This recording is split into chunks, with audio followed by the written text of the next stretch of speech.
Bem, vamos seguir aqui com a segunda aula, o vídeo 2B, tá? Que são os desafios de implementação do Laboratório de Ensino de Matemática em uma escola. Eu trouxe aqui para vocês o modelo, a proposta de um projeto, tá? Que foi colocado para que fosse implantado um lei na instituição de ensino.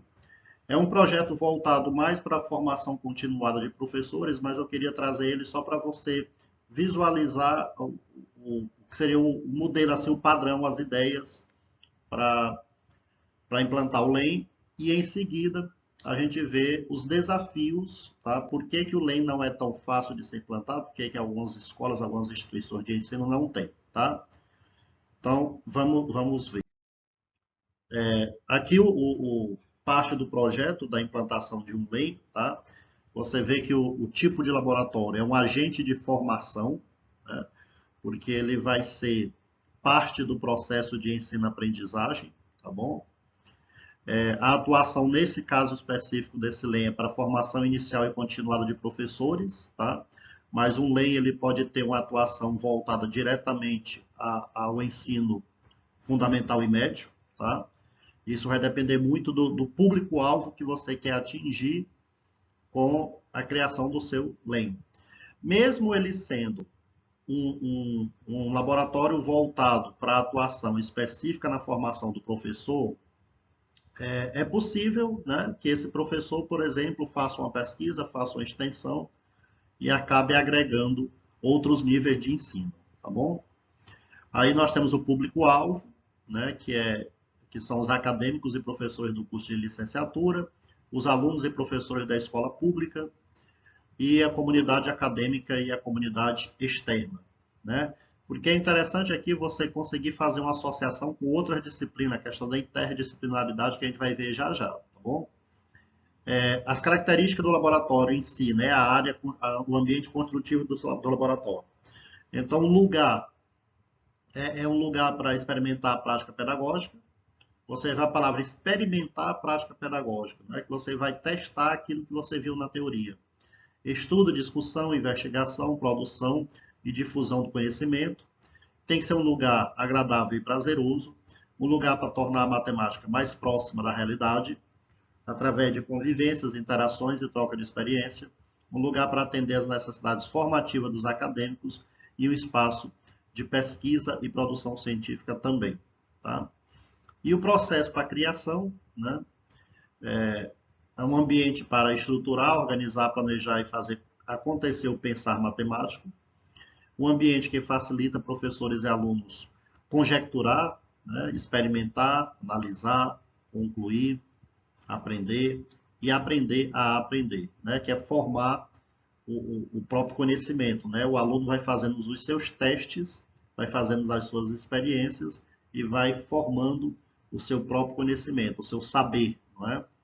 Que muitas vezes ele teve dificuldade, como a gente viu no vídeo anterior, ele teve dificuldade de formar aquele saber na aula exclusivamente teórica, né?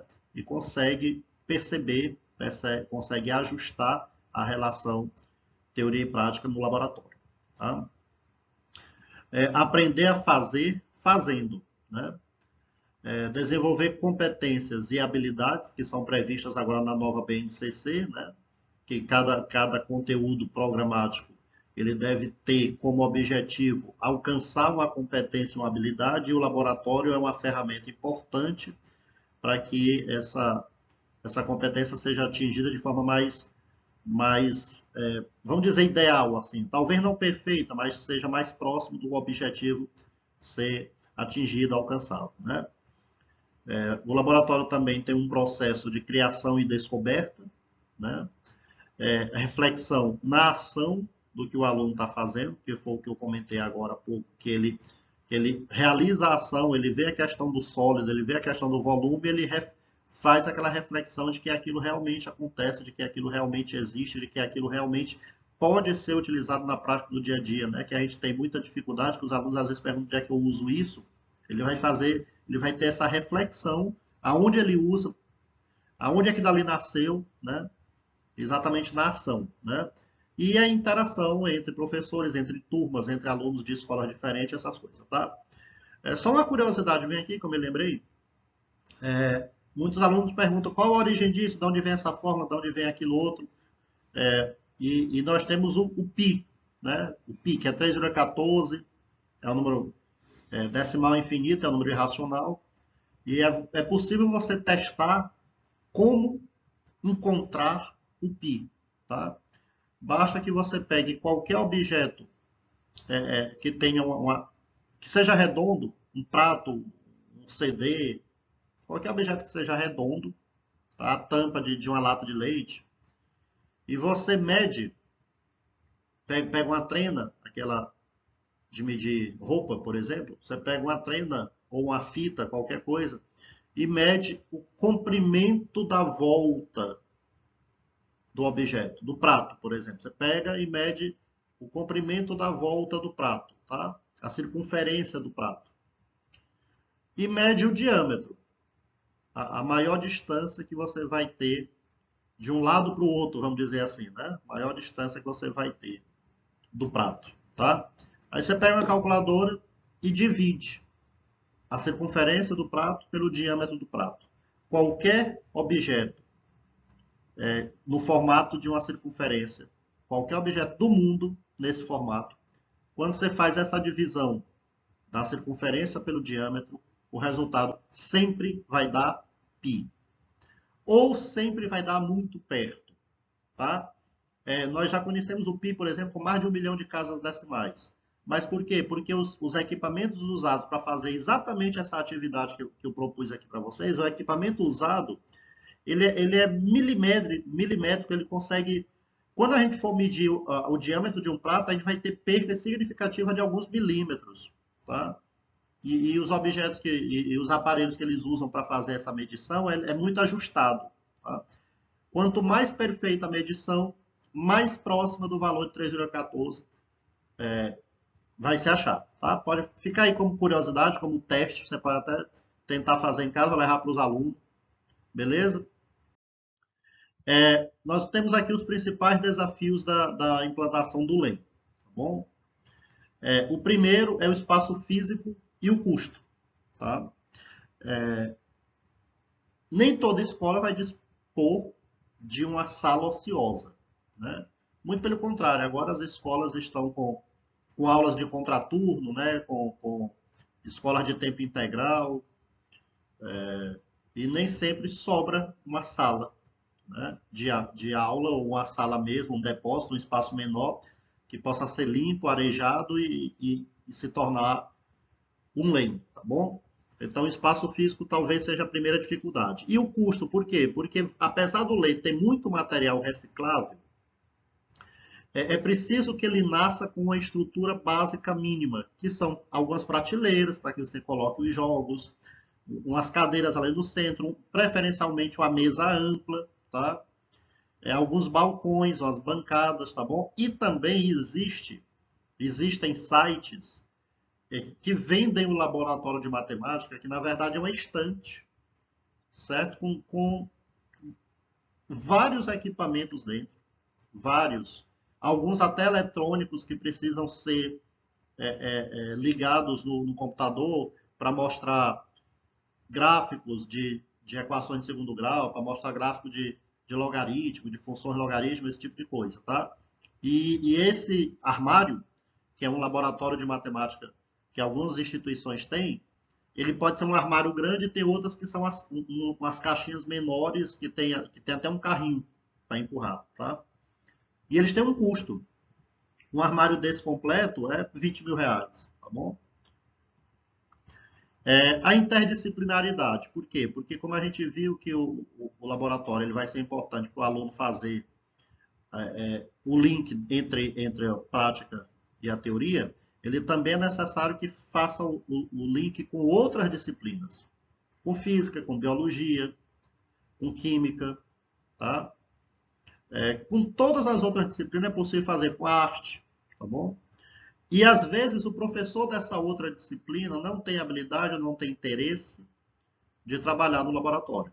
Tá? Então, a interdisciplinaridade, apesar de ser um dos objetivos do laboratório, ele também é um dos desafios, porque você vai ter que conscientizar, você vai ter que convocar, você vai ter que chamar, se unir com professores de outra disciplina e fazer com que eles percebam que a prática de interação no laboratório também é importante para a disciplina deles, tá?